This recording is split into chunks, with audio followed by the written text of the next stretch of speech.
Hi guys, we're back. How are you, my friend, my little sick buddy?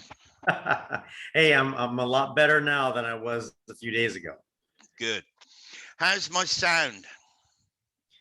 Way better. I think we're gonna have a lot of thumbs up just for the headset that you're using today. Right. Yeah, I had to order it online.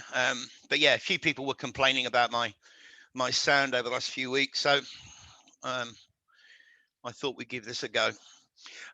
So hi guys, welcome back to the playground.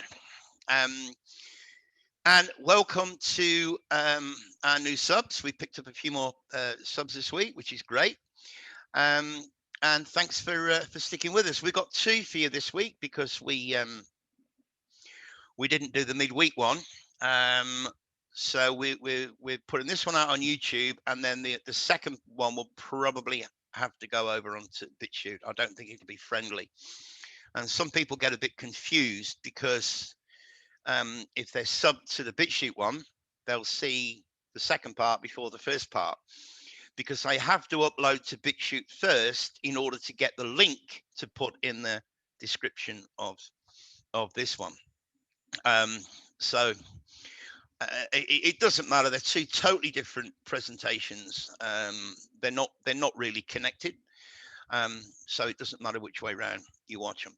But if you go over to BitChute, guys, to watch it, please click the subscribe because we're going to have to start putting more and more stuff up on over there than we can on here. When we start getting into the next couple of areas that we're researching now, they're going to only be able to go up onto BitChute. So if you hit the subscribe button, at least you'll get notified.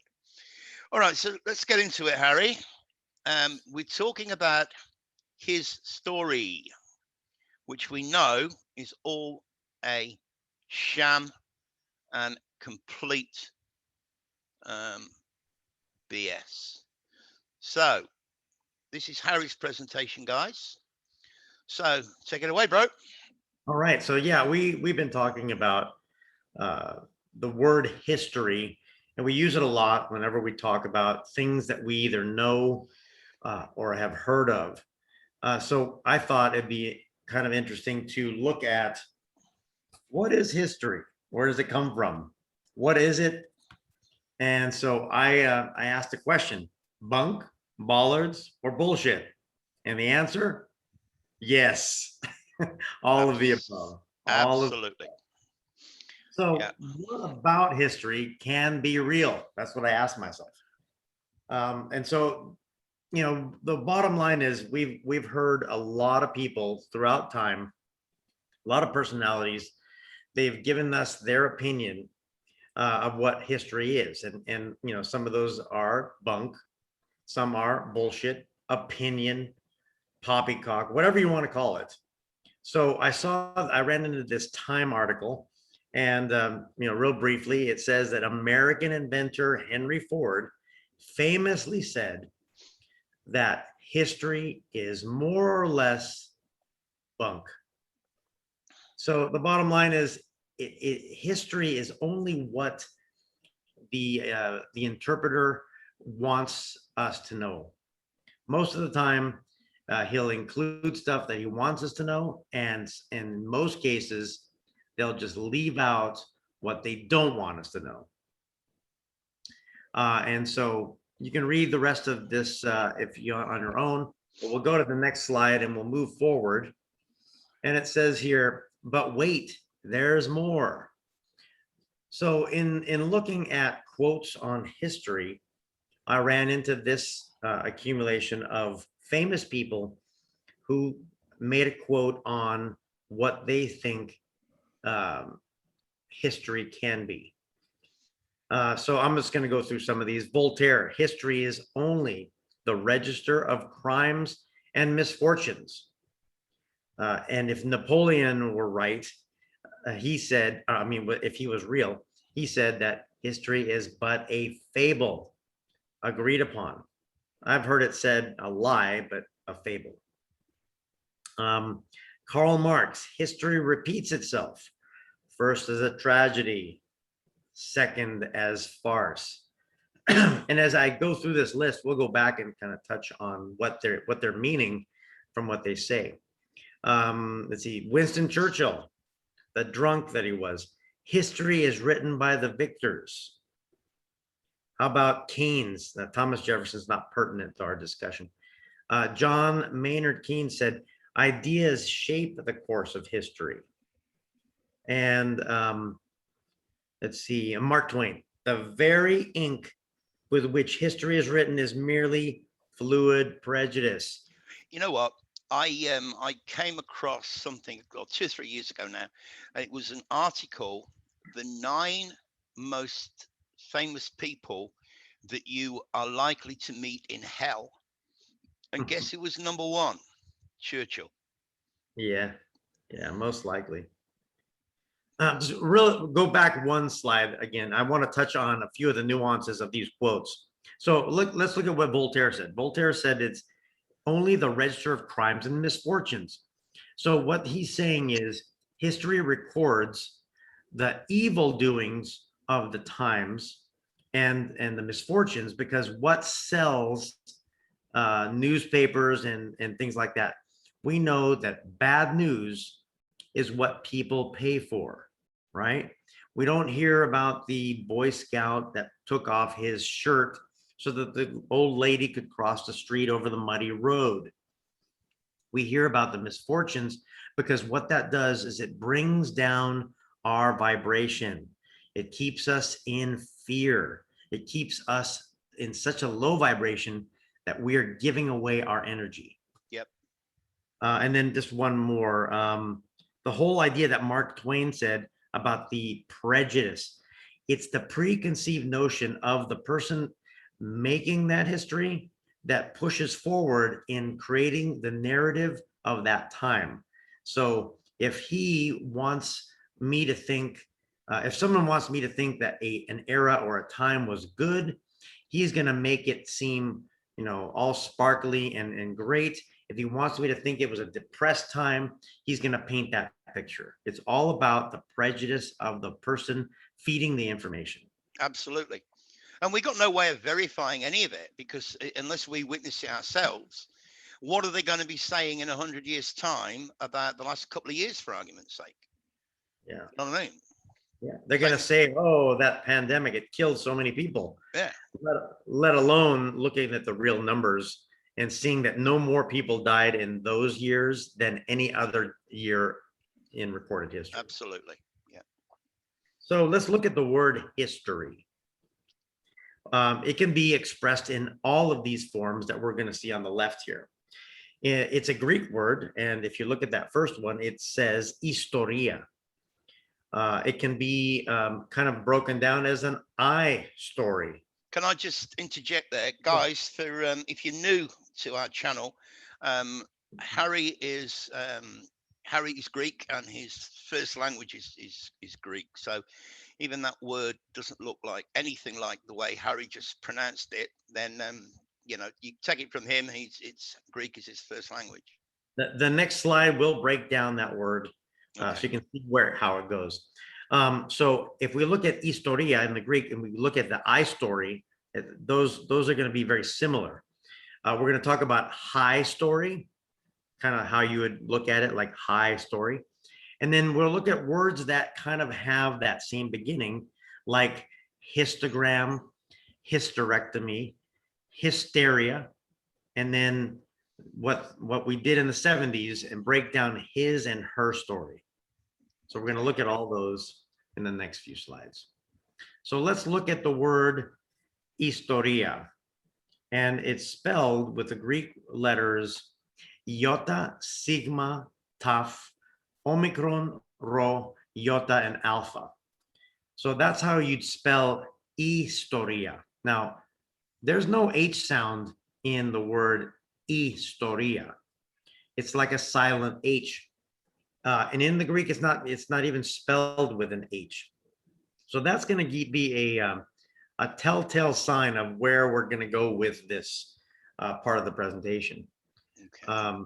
The gathering of visual data for the purpose of understanding a concept. That's what history is supposed to do. Okay. So let's look at this this definition. There's three at the very bottom: inquiry, examination, systematic observation, science. Number two, body of knowledge obtained by systematic inquiry, and number three, written account of such inquiries, narrative, and history. Eventually, this word is kind of broken down and simplified to knowing, kind of understanding and knowing something.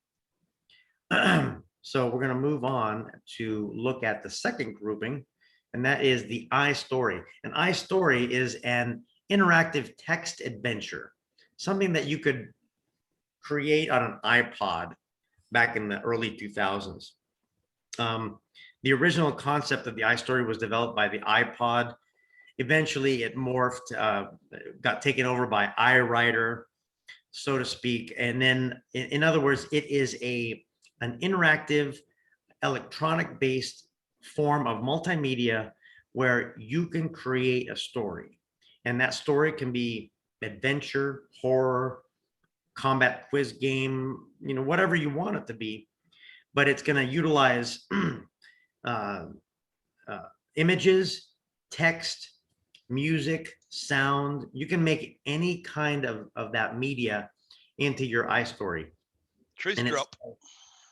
Yeah, and it says anyone can make an iStory.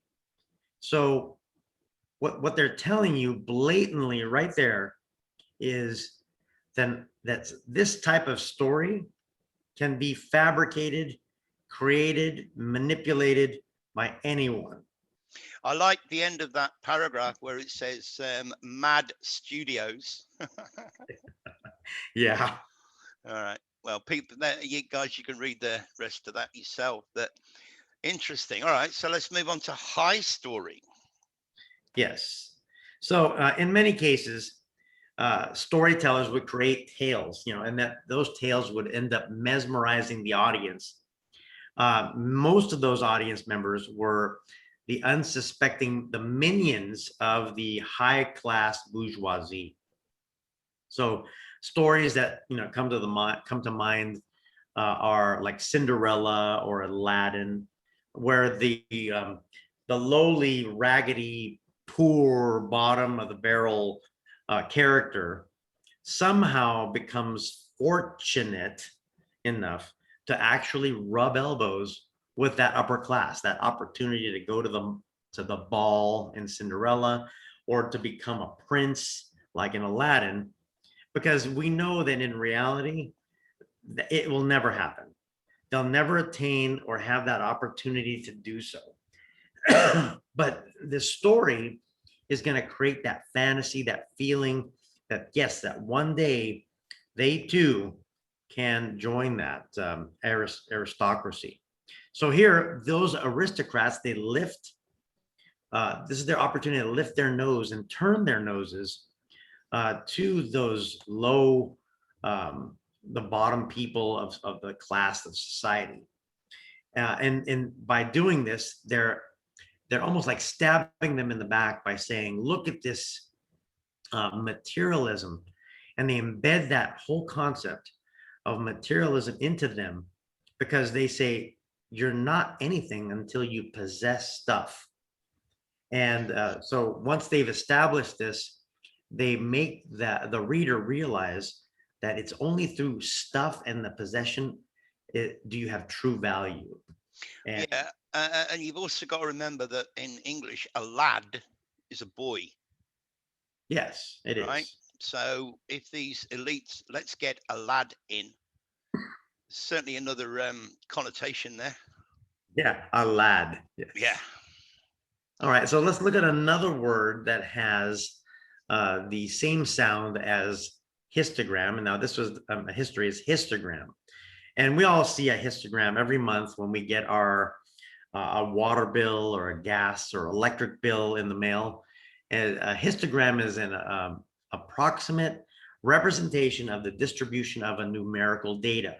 So like you'll see this histogram express in the 12-month period how much electricity maybe you used from month to month. You can also compare the use I had July of last year to July of next year. Yeah, it's a graph, really. Yes. Yeah. Yes. So we'll look at another word, and this word is going to be hysterectomy. Nigel and I were talking about words that sound like history. And one of them that came to my mind immediately was hysterectomy. Now, why hysterectomy? Well, first of all, the procedure is the removal of the uterus is called hysterectomy. And below it's bulleted out the reasons why a hysterectomy procedure may be needed. Now, how does the word hysterectomy even come to be? Well, in the Greek, the uterus is called an Easter. All right, so they get that word Easter from the word for uterus. And Easter in the Christian calendar represents resurrection or rebirth, right? It does, and what we and I brought this to your attention too, thinking that doesn't that sound a lot like Easter? Yeah. And really, I thought you were going to do your presentation on like a culling type topic, and I'm not sure if that's what it's going to be or not, but I thought we were going to be able to transition there and show that the goal of these controllers, this elite this elite group, is to eventually modify the ability or the free will of humanity to be able to procreate. Yep. One of those limitations, I think, is unnecessary procedures, kind of like the hysterectomy. All you got to do is tell a woman that she has some of these problems and that the sure cure is just to eliminate one of her organs that she's born with. Yep. Right. I personally don't subscribe to that type of understanding of how you heal someone. These issues like uterine prolapse, cancer, endometriosis, vaginal bleeding, all those things are symptoms of some other problem. Yep, absolutely. That by taking the organ out, you're just pretty much putting a band-aid on it and just saying, let's forget about it. Now you don't have it anymore. Yep. That's not the way, a traditional way of healing. Well, and then from that word, Easton, we also get the word hysteria. Now, back in the 19th century, hysteria, which today is a pejorative term, because it's been determined that they misapplied an understanding. It was more of a misunderstanding. And so what happens is this pejorative means ungovernable emotional excess and can refer to a temporary state of mind or emotion. So in that 19th century, hysteria was considered a diagnosis of a physical illness just that women had. Yeah. And I'll tell you, I know a lot of men who can be hysterical.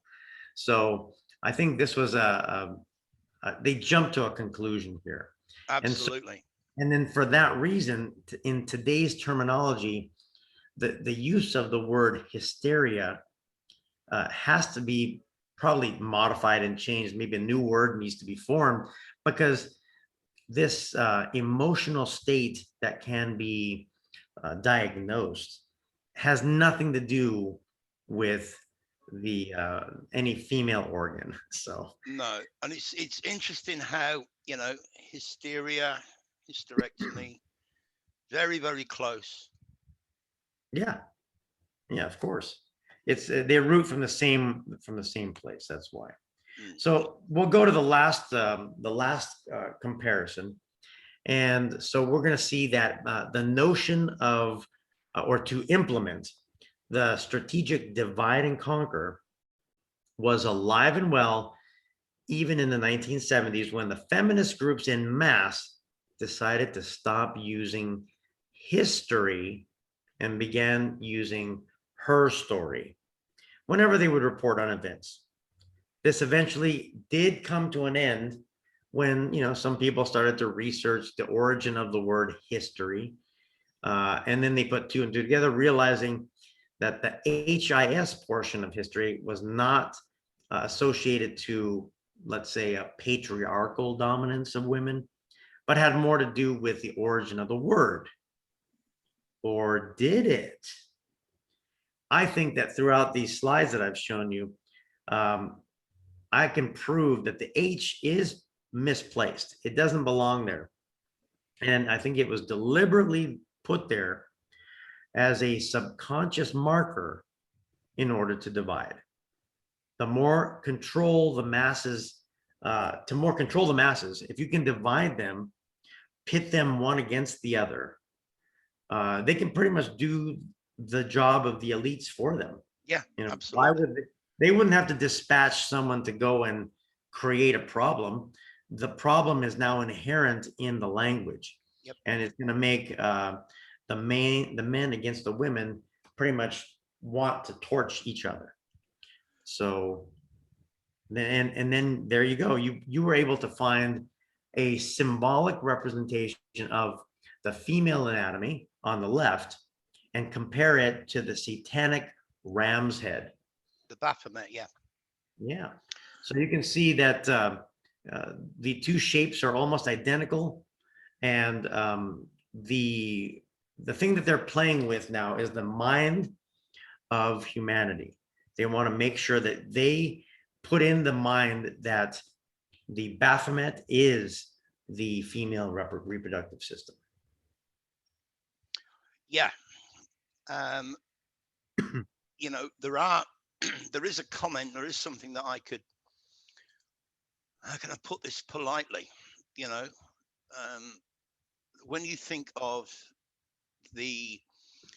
put yourself, when you're younger, you're in a situation where you've met someone and you're very, very highly attracted to each other, and you go back to her place or your place and you literally, you rip each other's clothes off because you can't you can't wait.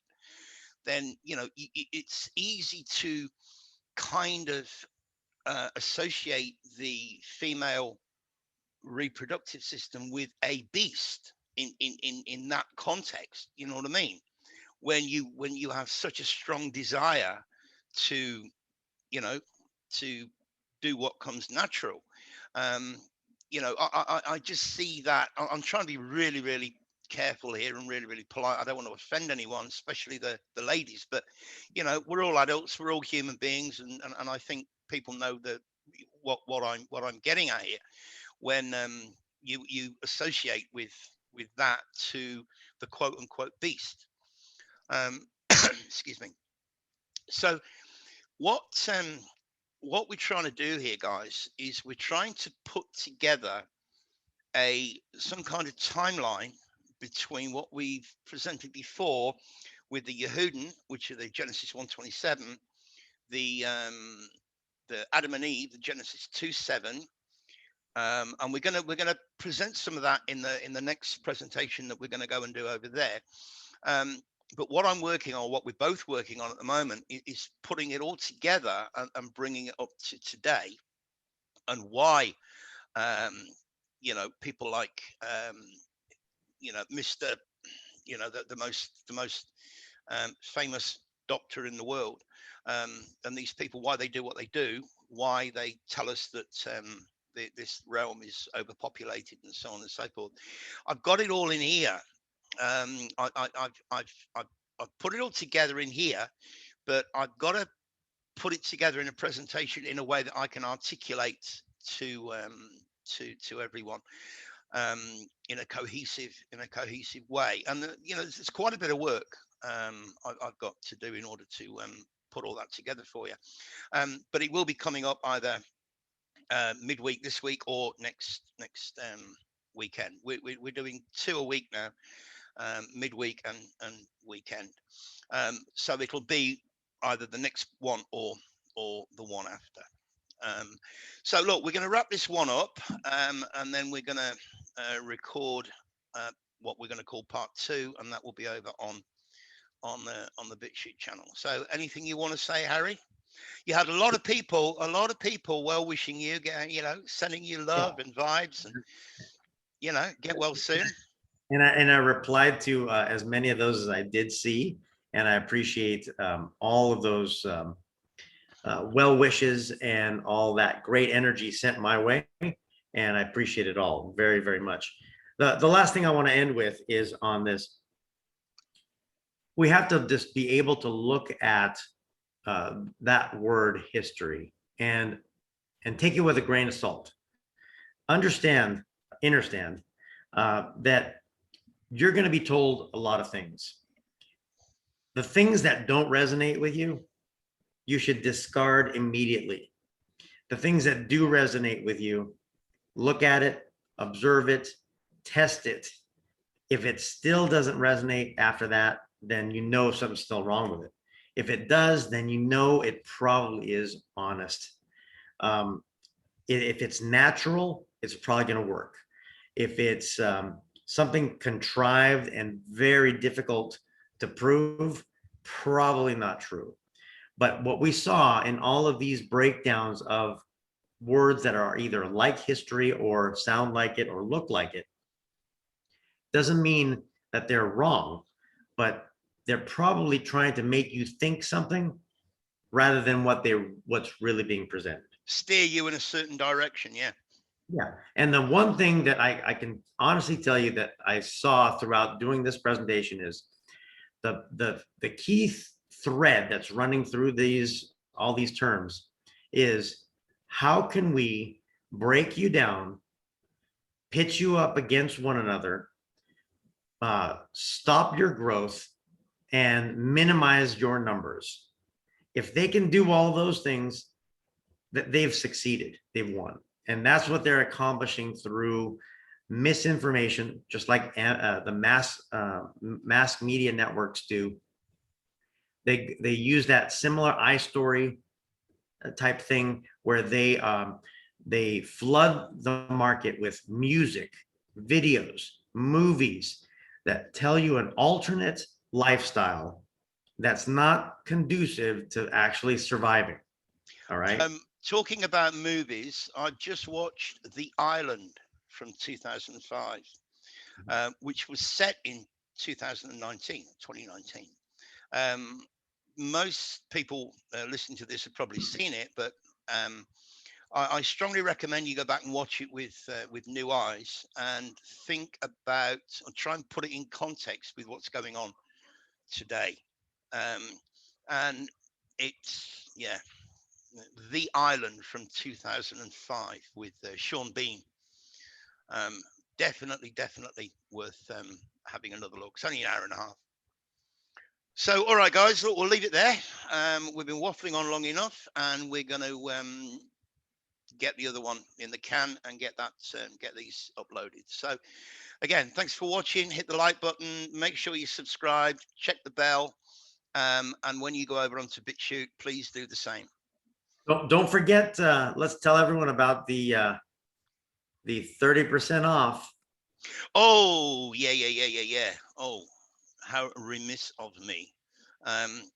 Yeah, I don't know how we're doing with this, but yeah, this is our VPN. It hides your location basically. Make sure that anything you do is private. I'm in China, as you know.